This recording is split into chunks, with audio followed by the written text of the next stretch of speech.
Dave Fox Home Remodeling Show with your host, Bryce Jacob, on 610 WTVN. All right, good morning. It's another beautiful morning here in Columbus, Ohio. Welcome to the Dave Fox Home Remodeling Show. This is Bryce Jacob, your host. And last week we had a great show for you. If you missed that, you want to definitely go to davefoxradio.com and listen to that, because we had a lot of good tips on things that you can do to your home to really prevent some of those unexpected costs, get things ready for winter.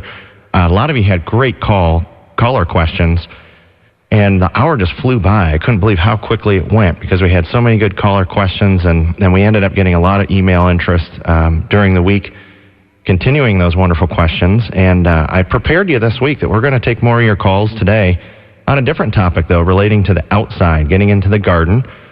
Got a couple guests back with me this morning that have been here. They were here in the spring getting us ready for our gardens to look great, and our landscaping to really take shape over the summer. And hopefully you've took some of those tips from our guest that's back. I've got Bill Gerhardt here. He's the president of Greenscapes Landscape Company, and he's here with Mark Moore. He's also from Greenscapes Landscape Company. Great to have you guys back. Morning. Morning. Thank you. Of course, yeah. It's always great to have you guys here. Now, I can't believe the seasons have gone as quickly as they have here, because it seems like you were just in here. You were getting us ready for spring, and it's fall. It's hard to believe how quickly the weather changed. Yeah, well, it did. It seems like we didn't even get much of a fall. We had fall, but it seems like it just all of a sudden got real cold here, like this morning. all my flowers froze back, and the perennials are starting to look like they're done for the year. Yeah. Well, I still have my hanging ferns out on my front porch, which they've probably kicked it by now. So I'm going to switch them out with ghosts this afternoon. Get ready for trick or treat this week.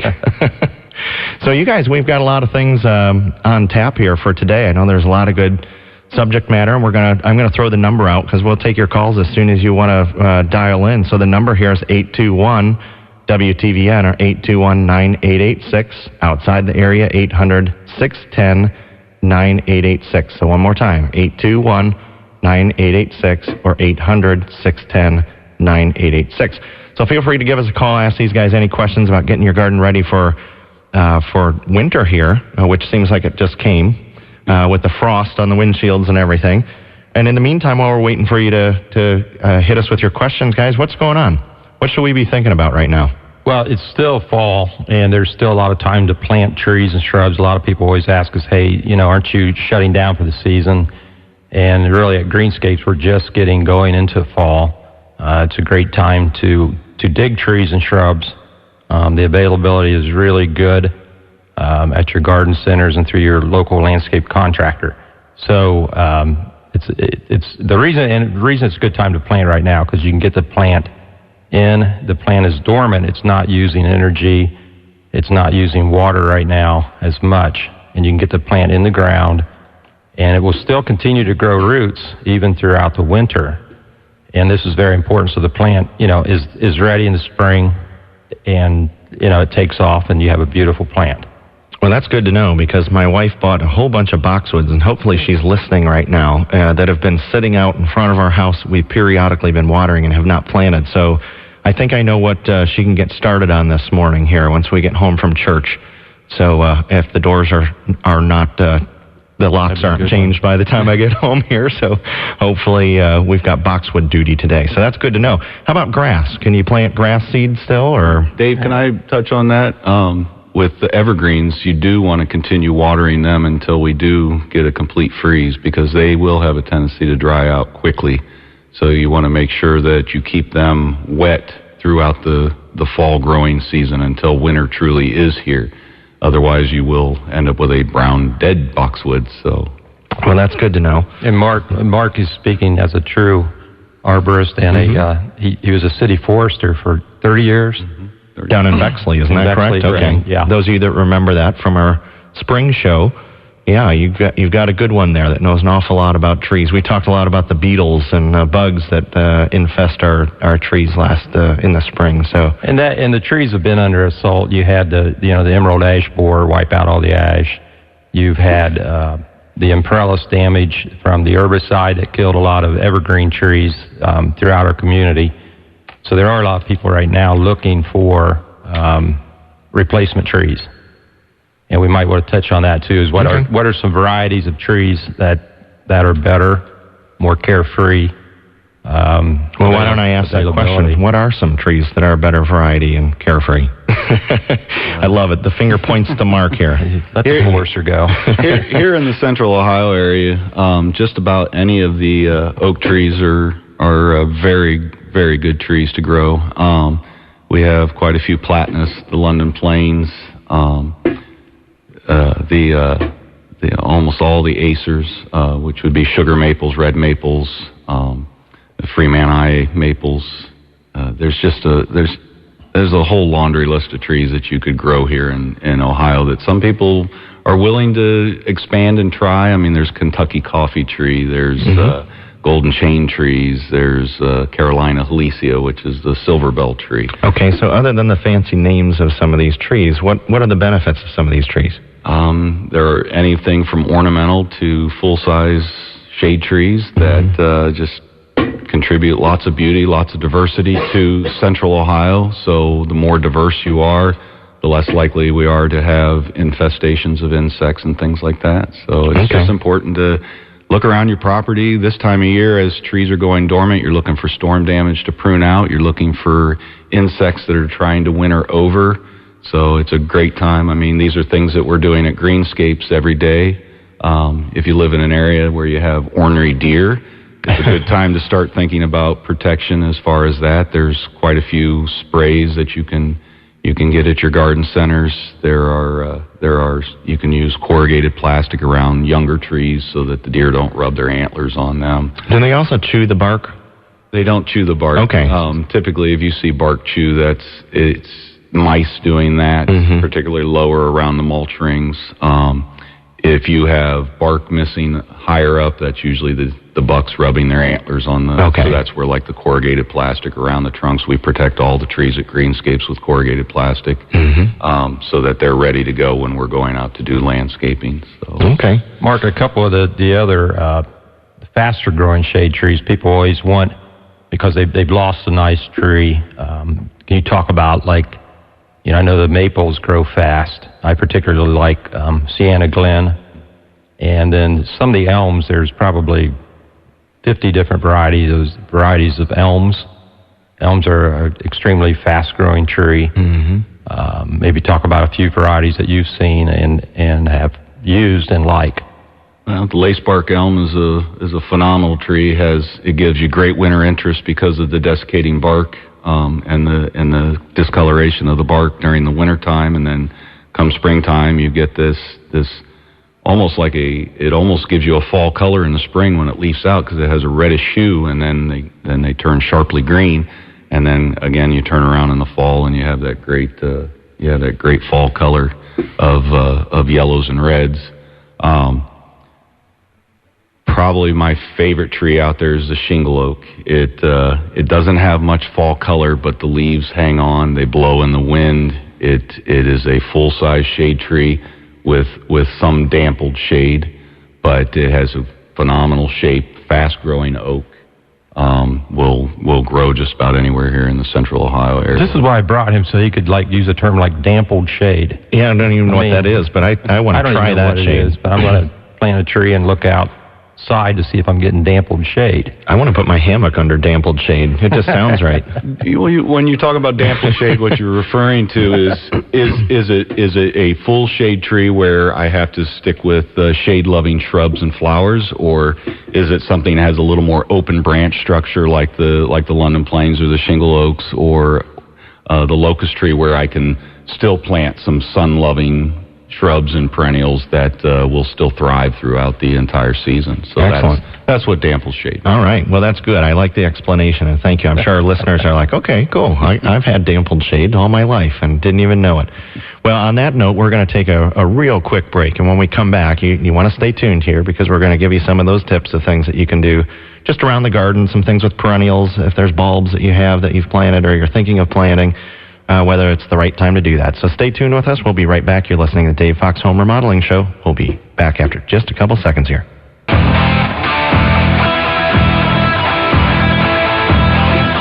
good morning. We're back, and you're listening to the Dave Fox Home Remodeling Show. This is Bryce Jacob, your host. We're having a great morning this morning. We're talking trees and plants. I've got Bill Gerhardt and Mark Moore, both of them from Greenscapes Landscape Company. And we've had a gentleman waiting patiently here. Mac has been on the line here waiting as we went to break. And you got questions about pine trees. Is that right, Mac? Yes. I recently lost a white pine. I live in a condominium, and the association told me that I could only replace the tree with the one that was already there. I'm kind of hesitant to put another white pine in the same area where this one just kind of got brown and just died. And I just really don't know what to do. Do you have any suggestions? Well, Mac, I'll tell you, those darn condo associations.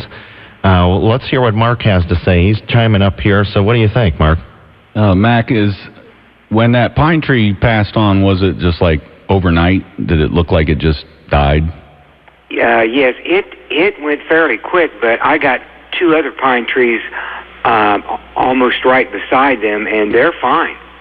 Okay. Most likely what happened is you probably had some kind of borer get into the trunk, and the other two were able to fend it off. So to replace it with another Pinus strombus would not be an issue at all.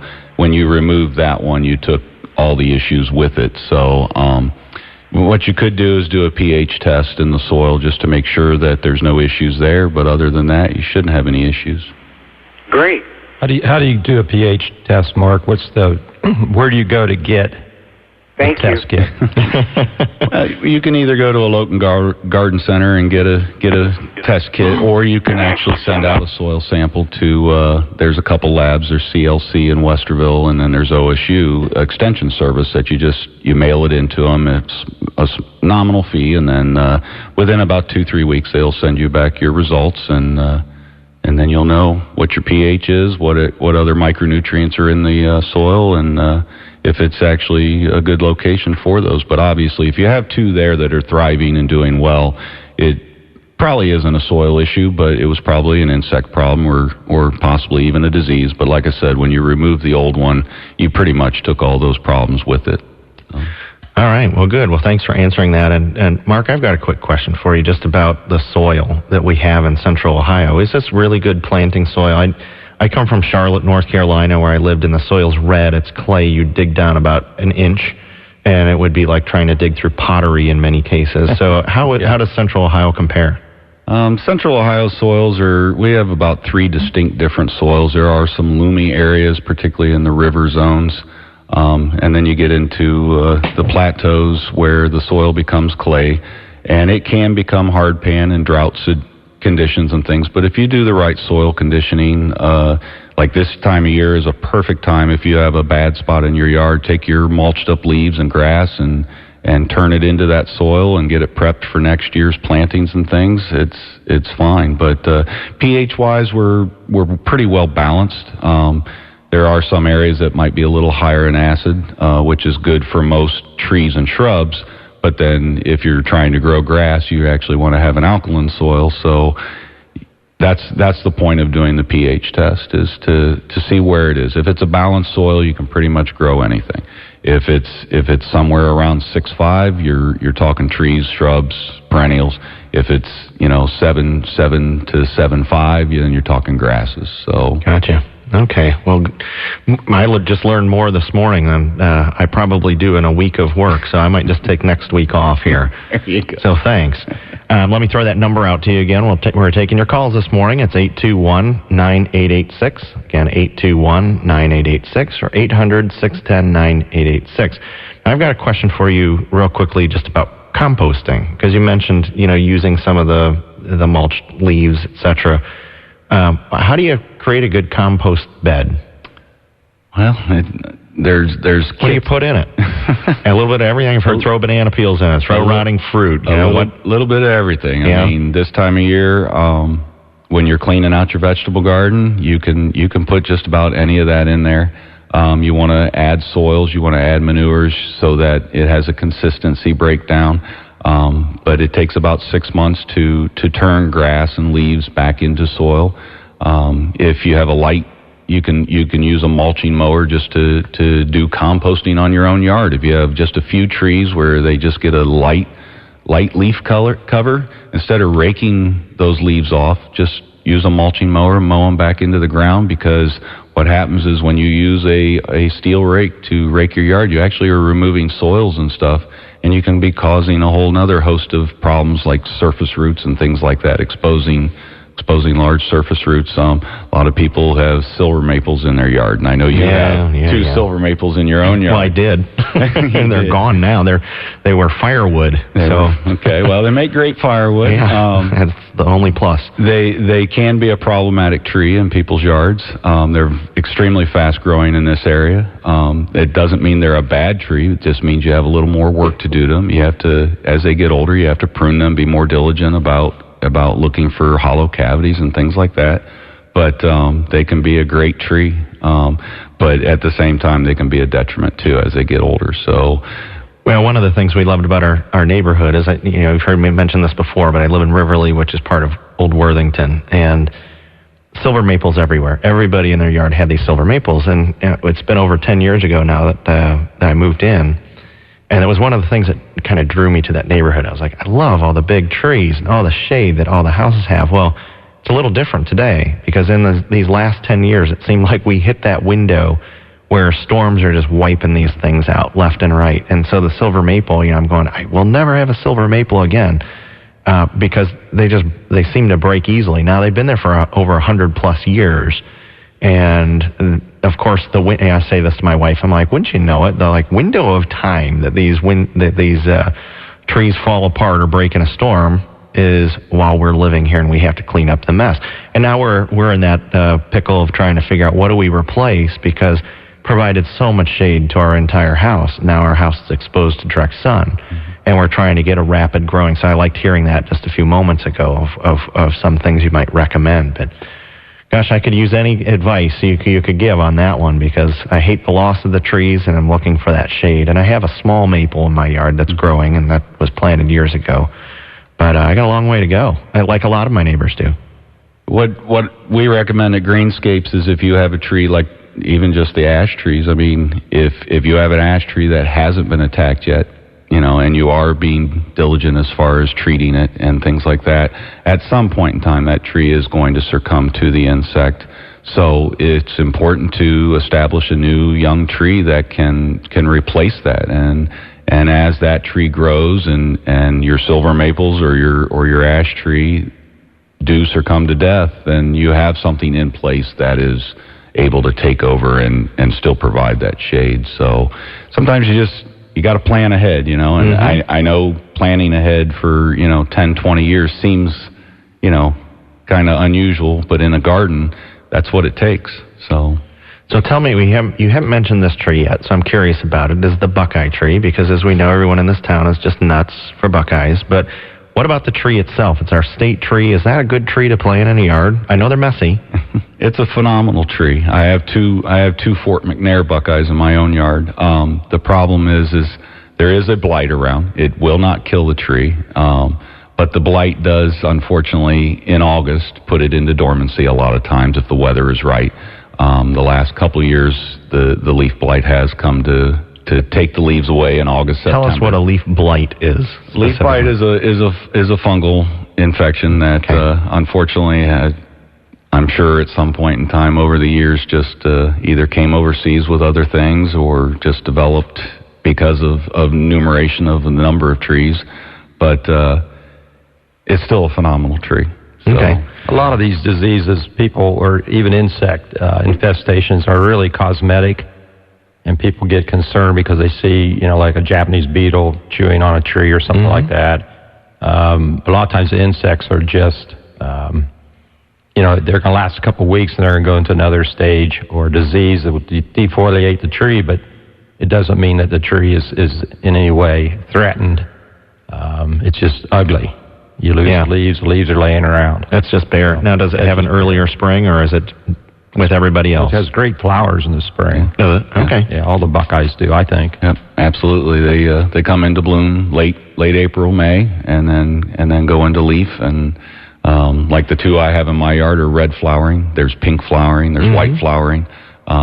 There's crosses between the horse chestnut, which is also a great tree. So the Buckeye nut is actually a chestnut. Is that right? It's in the chestnut family, correct. But and do they flower every year? Do you get nuts every year on the tree? The two in my yard are actually non-fruiting. So the Fort McNair Buckeye is a non-fruiting species. But then you have the Ohio Buckeye, which is a single nut fruiting. There's the yellow Buckeye, which is a multiple nut fruiting. All the chestnuts produce chestnuts, and then the horse chestnut, which looks like a Buckeye, is 1 or 2 nuts per hull. So all right. So you do have a little mess, but at the same time, like you said, this town is Buckeye nuts. Yeah. So. Well, before I go nuts, I think we better take a break, and when we come back, we're going to hit some more tips you guys have for us. So stay tuned. You're listening to Dave Fox Home Remodeling Show. We'll be back in just a couple minutes here. The Dave Fox Home Remodeling Show with your host, Bryce Jacob, on 610 WTVN. All right, welcome back. Bryce Jacob, your host of the Dave Fox Home Remodeling Show. I've got Bill Gerhardt, and I've got Mark Moore. Both of them are from Greenscapes Landscape Company, and they're answering our late season gardening questions, giving us some good tips here on things that we can be doing in our gardens. Also, just some good trees that we can get shade from. And what we're also doing is taking some of your calls. So I don't want you to be afraid to call us this morning. We're not going to bite, I promise. So the number here is 821-9886. 821-9886 or 800-610-9886. So give us a call with any of your questions that you might have before the season's over, because boy, oh boy, we've only got a couple more weekends left that we can get out in the yard and do some things to prepare for winter, at least the way that winter seems to be hitting us, right, guys? Yeah, absolutely. Yeah. Gosh, it's come in a hurry. So we did have I had an email come in. I want to have a couple of her questions. This is Mary S. Now, I didn't get her full name, just Mary S. And she emailed me this week, and she had some questions about perennials. And one of the things she doesn't typically do is cut back the perennials in the fall. And she likes to leave seed heads for the birds on some of them, like the black-eyed Susans, and for winter interest as well. And in the spring or summer, when the plants aren't going dormant, if she prunes any of those plants, it will usually give another flush of new growth, and many times around new flowers, like Shasta daisies. So our questions are this: if I would cut back any of my perennials now, could that encourage any new growth that wouldn't be hardy through the winter? It is possible to have some flush of growth if we were to have an Indian summer. Fortunately, we've had 2 or 3 freezes now, so most of your perennials should be going dormant. To leave the seed heads up is a phenomenal idea. In my own yard, and I know at Greenscapes, we leave the cone flowers, the black-eyed Susans, the sedums up. There's quite a few birds that will eat the coneflower and black-eyed Susan seeds. The sedum just give you great winter interest when you're looking out at that white blanket of yuck, you know. Mm-hmm. So you'll see this, red hue seed head off the sedums. The grasses, we leave those up until spring, even though they're brown again when they're blowing in the wind, and they just look great. So it's a great idea to leave perennials up. And it's okay to leave your roses also, to not prune them down until spring if you want. Now, if you are going to prune your roses, I would wait until sometime in December to make sure they're dormant, because roses like this kind of cool weather, and they are still growing new flushing new growth. So, and Mark's right about the grasses. A lot of people cut them in the fall, and I think the best time for grasses is really the winter time, when the snow gets on the seed heads and they kind of fall over, and they, again, the birds like to eat the seeds on the grasses. Mm-hmm. Mm-hmm. So she has multiple parts to her question as well, and it says, when is the best time to mulch perennials in the fall? Well, we want to make sure that the weather stays consistently cool. There are quite a few perennials out there that you do want to mulch over during winter just to give them some added protection. Her Shasta daisies are one of them. They do have a tendency to heave up and out of the ground during the freeze and thaws that central Ohio gets quite frequently. So it'll just give them that little added protection. It's also a great time to do a lot of dividing. Hostas, this is a perfect time to do divisions of hostas and daylilies. So if there's areas that you want to add to your yard, you can take that one that's like 3 feet wide and divide it down to, 20 different plants and move them around, get a little more extension of that flower bed. And so the fall is a good time to do that with the hostas, you say? Hostas, daylilies, absolutely. Well, we've got that problem with hostas at our house. They just grow and grow and grow, and they're beautiful. I love them, but we could probably spread the wealth a little bit. Absolutely. Give them to your neighbors. I mean, everybody's got garden friend neighbors that, they see something in your yard and they're like, I'd love to have a cutting of that. And it's a great time to do that. So good. A lot of perennials can be divided this time of year. Chrysanthemums, Shasta daisies, even your cone flowers and black-eyed Susans can be divided this time of year. So as long as we don't have frozen soil, you can do all kinds of things like that in the yard. Excellent. Okay, I'm going to shift our focus just a little bit at this point to technology. Some things going on in the garden right now. Obviously, we talk a lot on this show about just technology and bathrooms and kitchens and throughout the home and what we're doing and seeing in basements these days for home theaters and surrounds. But we're also realizing that Central Ohio business is booming outside. And I know you guys have said this has been a banner year for you, as it has for us as well, with all of the projects that aren't just involved in the indoors, but they're moving to the outdoors. And so how is technology impacting landscape design on the outside, lighting, whatever it may be? Well, you're right. We're seeing a resurgence of new gardens, people renovating their existing houses, and it's almost back to pre-recession levels for us. But as far as technology, I think just in the design end, we do almost all our designs now on CAD, which means for the client at Greenscapes that, we can make quick changes to the design, modify the design. We can show a 3D SketchUp of the garden, and we can give different views of that garden. So that's the biggest technology change. The other one is, this time of year, you get home, it's going to be pretty soon daylight savings time, and it's going to be dark at 5:30, 5 o'clock. And lighting, landscape lighting is such an important part of the landscape this time of year. The lights now are practically all the low voltage LED lights, which means that, you can get tremendous wattage out of those lights for very little cost. The life of those lights are, there's a warranty of 10 years on the light and the bulb now. Which is a big difference from the days of the Malibu type lights that you had to change the bulb every year. The transformers have a 15-year life, so that's tremendous upgrade from where we were before. Very easy to install too, and not a tremendous cost. I understand some of these lights there's some, I guess, creative lighting, and you're working with Franklin Park Conservatory on a project called Light. Is that right? Correct. We're a sponsor of Light at Franklin Park Conservatory. One of the things we do in the community, I really, really enjoy what the conservatory does.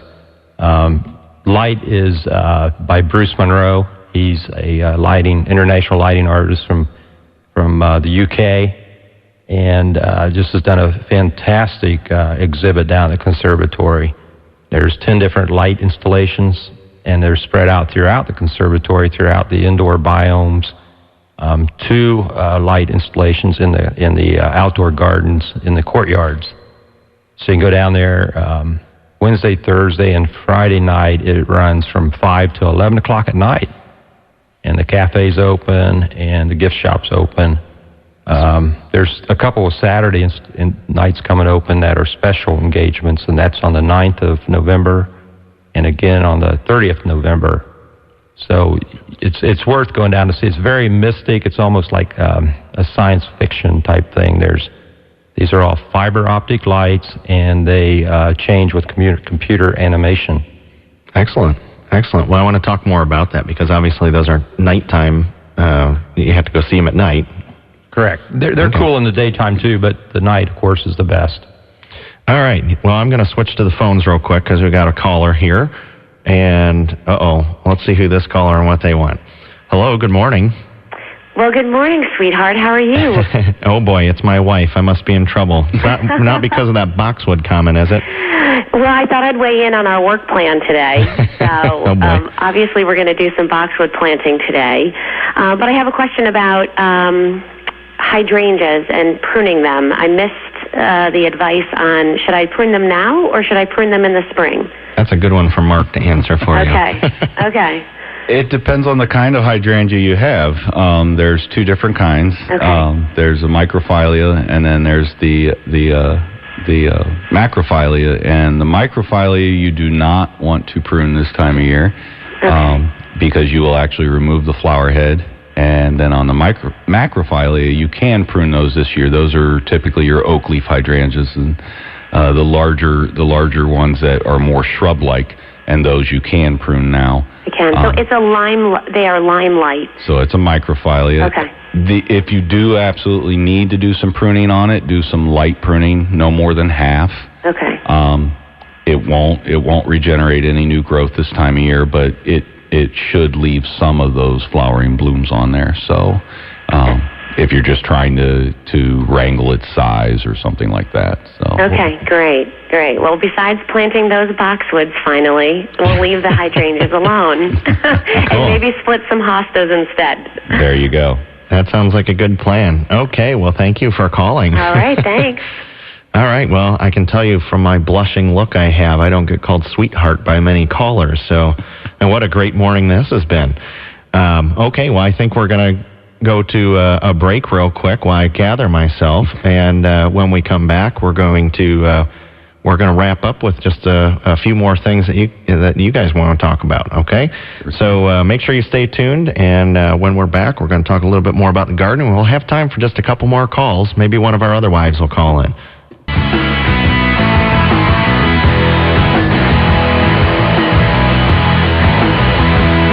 Okay, and we are back. Good morning.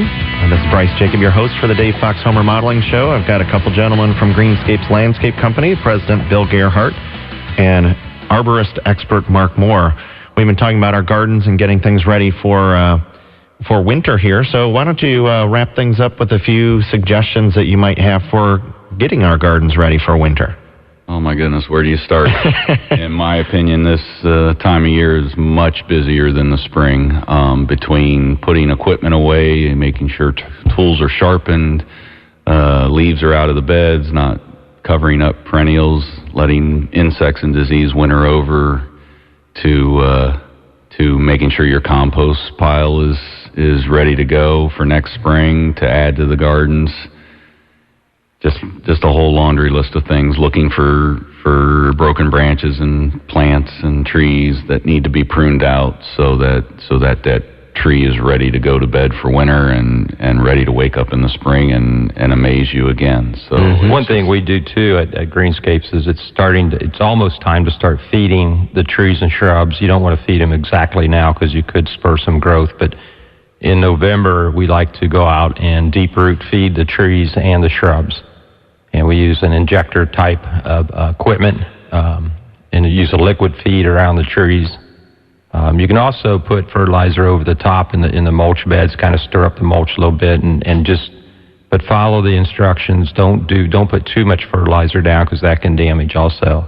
The other thing that we're really working on, Bryce, is that now's the perfect time to start thinking about next spring and what design changes or what kind of features you want to add to your garden. Typically in the fall, it's a little bit slower time for our designers, so we have a little bit more time to get out and really look at your garden space and discuss what you want to do. And what we advise people to do is go online and to Instagram or some of these websites and look at different ideas that might apply to your garden. Give it to your designer. Greenscapes will send a designer out to meet with the client at their house, do a walkthrough and get their ideas, and we really like to design to what the needs of the client are, much the same as you do. Yeah. And you have to design to their needs, not what you want as a designer. Yeah. Well, that's interesting because, I think to your point about planning now for spring, it's something that it's really difficult because I think there's a lot of our market that thinks, well, I'll contact them in the spring because there's no way we can make any progress in the winter. The ground's cold. And we get that response a lot from folks who are thinking about doing a room addition. we've had an episode dedicated to this entirely, but we've talked a lot about planning that a room addition. Well, oftentimes what happens and why you guys are such great partners, when we put a room addition on a house, it alters the landscape plan because now the footprint of the home has changed. So the surroundings are changing of the exterior of the home as well. So that's all part of that big master plan. But there are ways of putting an addition on a home. So we get a lot of requests for sunrooms or screened-in porches, and they come in the spring. But you aren't going to enjoy that space probably until the fall by the time it's all built and finished and ready for you to get in. If you want to enjoy that in the spring, you call now. Now is the time that you need to be calling in and saying, hey, I want to plan that sunroom, that screened-in porch, because it'll be ready for that first beautiful day of spring. If you wait, you're going to miss that opportunity. So, it's a great point. A lot of people go, I had no idea that you could pour foundation in the winter. Well, we build a tent over that, and we put a heater inside. It keeps that concrete, gives the concrete ability to cure, and keeps our guys going. I've often gone out to guys out on the job site that are in their bundled up snowsuits, and you're like, man, you are crazy to be out here. It's freezing. And they're like, I love it. It's peaceful. It's quiet. I don't sweat. It's not too hot. I go inside, and it feels so good when I do go inside and warm up, have my lunch. I love getting back out here. It's just beautiful. And you got to have the right guys that have that mentality, right. And I'm sure you've got them too. Well, we've got some real craftsmen at Greenscapes, and I think we counted up the other day, we've got 450 years of experience of people just working at our company only. And, I'm humbled by their abilities. And like you say, they love the outdoors. It's not a big deal to go out when it's 25 degrees, dig a foundation or dig a patio and install it. Yeah. That's just what we do. And we don't shut down in the winter. We keep building hardscapes. We plant trees, and we keep going. Yeah.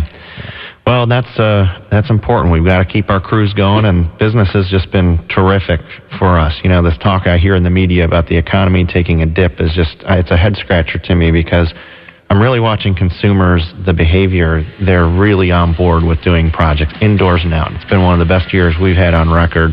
It actually is the best year we've had on record. So, guys, I wish you the best of luck for the rest of this year, and I really appreciate you being on the show with me this morning. Thanks for having us. Thank you, and don't forget to go to the conservatory and see light. Yeah, absolutely. Make sure you make it out there, and you can go online and check that out. Speaking of going online, you can do that and listen to this show or any previous shows that you may have missed by going to DaveFoxRadio.com. Make sure you tune in with us next week from 8 to 9 a.m. right here on WTVN. Have a great week.